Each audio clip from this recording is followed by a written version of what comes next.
हम 21वीं सदी में रह रहे हैं और आज हमारे पास ट्रांसपोर्ट के एक से एक बेहतर साधन हैं। लेकिन अगर हम आपसे कहें कि किस ट्रांसपोर्ट से सबसे जल्दी अपने डेस्टिनेशन पर पहुंचा जा सकता है, तो यकीनन आपका जवाब हवाई जहाज ही होगा। लेकिन अगर हम आपसे कहें कि जमीन पर चलने वाला वाहन हवाई जहाज से भी ज्यादा तेज दौड़ सकता है, तो क्या आपको यकीन होगा? नहीं ना। ऐसा इसलिए क्योंकि ये सुनने में अविश्वसनीय लगता है, लेकिन यकीन मानिए ये वही तकनीक है जो धीरे धीरे पूरी एविएशन इंडस्ट्री को चुनौती दे रही है और इसका नाम है टी फ्लाइट यानी एक ऐसा सुपर हाई स्पीड सिस्टम जो मैग्नेटिक लेविटेशन और लो प्रेशर ट्यूब को जोड़ता है, जिससे 1000 किलोमीटर प्रति घंटे से भी ज्यादा स्पीड से सफर किया जा सकता है। जी हाँ, आपने सही सुना, 1000 किलोमीटर प्रति घंटा। ये रफ्तार इतनी ज्यादा है कि सामने का नजारा भी पीछे छूट जाता है।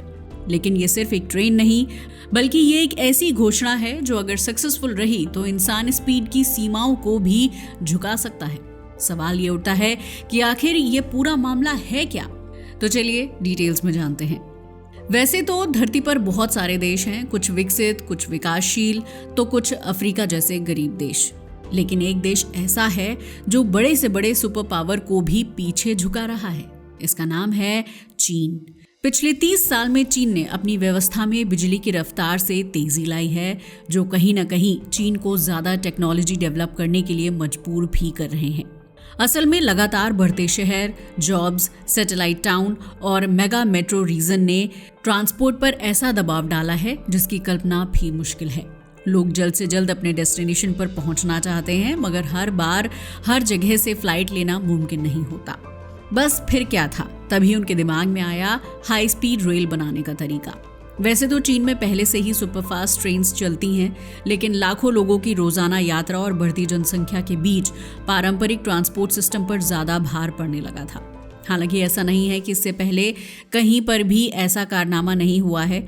दुनिया भर में भी प्रयोग शुरू हो चुके हैं। जापान का शिंकानसेन लगभग 320 किलोमीटर प्रति घंटे की रफ्तार से चलता है और शंघाई का मैग्लेव करीब 407 किलोमीटर प्रति घंटा तक पहुंचता है। लेकिन इन दोनों के सामने एक बड़ी समस्या होती है, हवा का दबाव यानी एयर रेजिस्टेंस। दरअसल ट्रेन जितनी तेज होती है, हवा का दबाव उतना ही ज्यादा होता है, जिसकी वजह से एक सीमा के बाद स्पीड और नहीं बढ़ पाती है। यही वजह है कि वैज्ञानिकों ने शोध में एक नए रास्ते पर कदम रखा और वो तरीका है फ्रिक्शन को खत्म करना। असल में ऐसा इसलिए क्योंकि अगर फ्रिक्शन खत्म कर दिया जाए तो इससे एयर रेजिस्टेंस न्यूनतम हो जाएगा और यही तकनीक कहलाती है टी फ्लाइट। यहीं से टी फ्लाइट का विचार पैदा हुआ। अब आप सोच रहे होंगे आखिर ये टी फ्लाइट है क्या? दरअसल टी फ्लाइट एक वैक्यूम मैग्लेव सिस्टम है, यानी ऐसी ट्रेन जो पटरी को छूती तक नहीं, एक खास ट्यूब के अंदर से हवा लगभग पूरी तरह निकाल दी जाती है। इसके बाद ट्रेन एक नजर ना आने वाली चुंबकीय लाइन पर तैरती हुई आगे बढ़ती है और जब हवा ही नहीं होती तो घर्षण भी नहीं होता। फिर ट्रेन को रोकने वाला बचता ही क्या है? यही कारण है कि टी फ्लाइट 1000 किलोमीटर प्रति घंटे से भी ऊपर की स्पीड पर चलेगी। ये बिल्कुल हवाई जहाज जैसी रफ्तार होगी, लेकिन इसमें रेल जैसी स्थिरता भी होगी। वैसे तो कई देश इसमें लगे हैं, बट इसे जल्द से जल्द पाने की कोशिश कर रहा है चीन, क्योंकि इसका सबसे ज्यादा फायदा चीन को ही होगा। जरा खुद सोच कर देखिए, आज बीजिंग से शंघाई पहुंचने में लगभग 5 घंटे लगते हैं, लेकिन अगर टी फ्लाइट आ जाए तो यही सफर 2 घंटे से भी कम में पूरा हो सकता है। इसका मतलब सिर्फ तेज यात्रा नहीं, बल्कि कई शहरों के बीच 1 घंटे के आर्थिक जोन बन सकते हैं, जहां दूरी का मतलब ही खत्म हो जाएगा। अब अगर मैग्नेटिक लेविटेशन की बात करें तो शायद आपको लगे कि ये कोई नई तकनीक है, लेकिन सच्चाई ये है कि मैग्लेव का आइडिया लगभग 100 साल पुराना है। 1920 के दशक में यूरोप के वैज्ञानिकों ने इस पर प्रयोग शुरू कर दिए थे। 1960 और 1970 के दशक में जर्मनी और जापान में इसके आधुनिक सिस्टम तैयार किए गए। जर्मनी में इसे ट्रैक पर टेस्ट भी किया गया और जापान में सुपर कंडक्टिंग मैग्नेट के साथ इस तकनीक को और आगे बढ़ाया गया। फिर साल 2002 में दुनिया की सबसे तेज कमर्शियल मैग्नेटिक ट्रेन सामने आई, शंघाई मैग्लेव। ये 430 किलोमीटर प्रति घंटे की रफ्तार तक पहुंची, लेकिन यहाँ भी एक पुरानी समस्या सामने आ गई, हवा का विरोध। असल में 320 से 450 किलोमीटर प्रति घंटे के बाद हवा एक दीवार की तरह सामने आ जाती है और स्पीड बढ़ाना मुश्किल हो जाता है। यहीं से वैक्यूम मैग्लेव का विचार पैदा हुआ। ऐसी टनल जिसमें हवा हो ही नहीं। और इसी सोच से टी फ्लाइट जैसी तकनीक सामने आई। अगर टी फ्लाइट की बात करें तो ये 2 बुनियादी सिद्धांतों पर काम करती है। पहला, मैग्नेटिक लेविटेशन। इसमें सुपर कंडक्टिव मैग्नेट ट्रेन को कुछ मिलीमीटर ऊपर उठा लेते हैं। इसमें ना पहिए होते हैं, ना रगड़, ना आवाज, ना वाइब्रेशन। असल में ऐसा लगता है कि ट्रेन सचमुच हवा में तैर रही होती है। दूसरा है low pressure tube. Low pressure tube की बात की जाए तो ट्रेन जिस ट्यूब में चलती है उसके अंदर लगभग 95% हवा निकाल दी जाती है। ट्रेन के सामने हवा लगभग नहीं रहती, इसलिए हवा का दबाव और रुकावट लगभग खत्म हो जाता है। इसी वजह से ट्रेन बिना ज्यादा ऊर्जा खर्च किए बेहद तेज गति से दौड़ सकती है।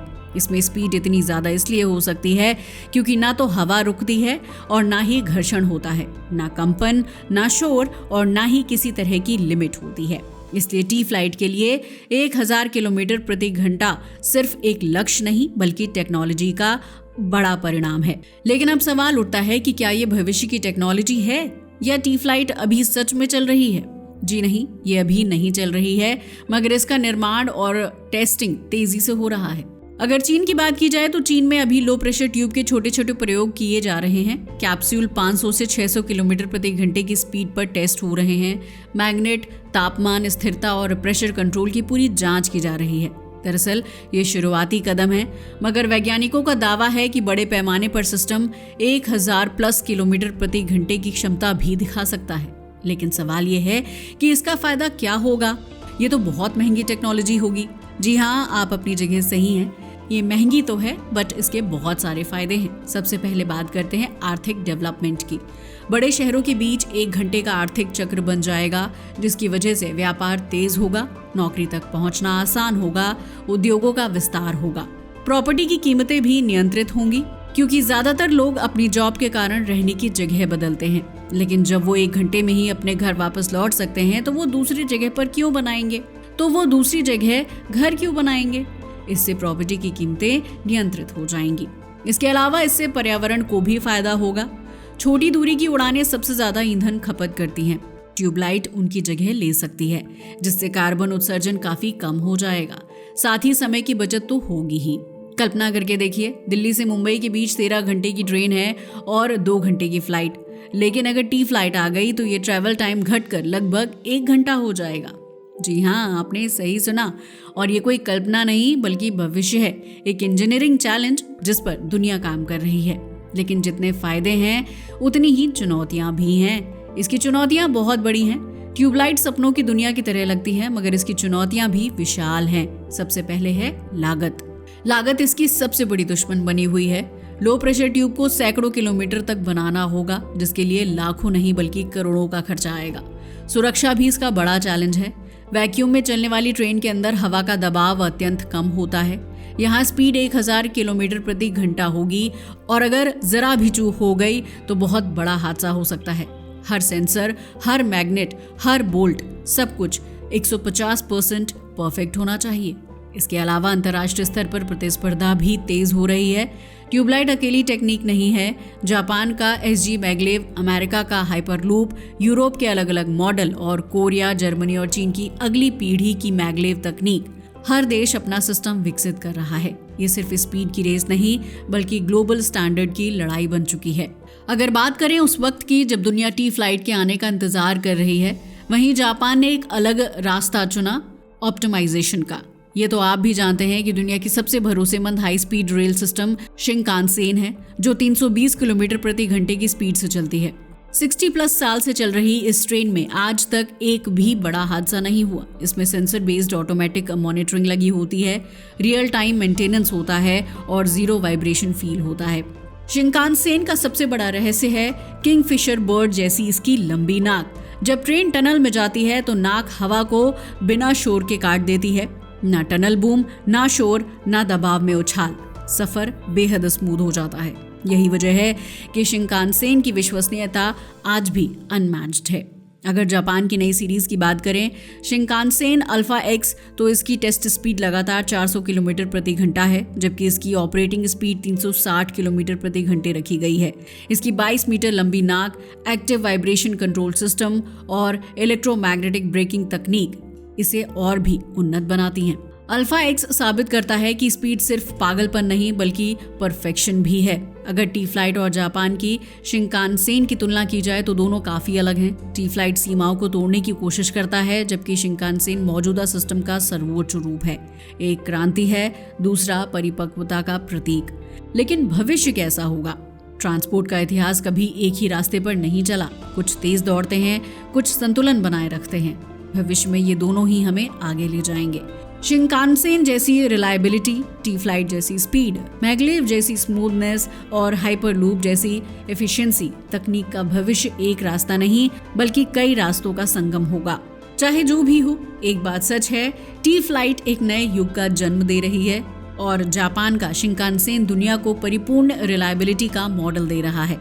दुनिया में स्पीड की एक नई दौड़ चल पड़ी है। टी फ्लाइट हो या शिंकानसेन, दोनों इंसान की कल्पना और इंजीनियरिंग का परिणाम हैं जो दूरी को मिटाते हैं। जब इंजीनियर साहस के साथ आगे आते हैं तब स्पीड सिर्फ एक नंबर नहीं रहती बल्कि भविष्य का रास्ता बन जाती है।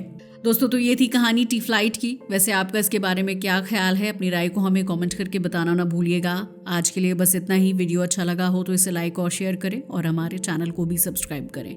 जय हिंद दोस्तों।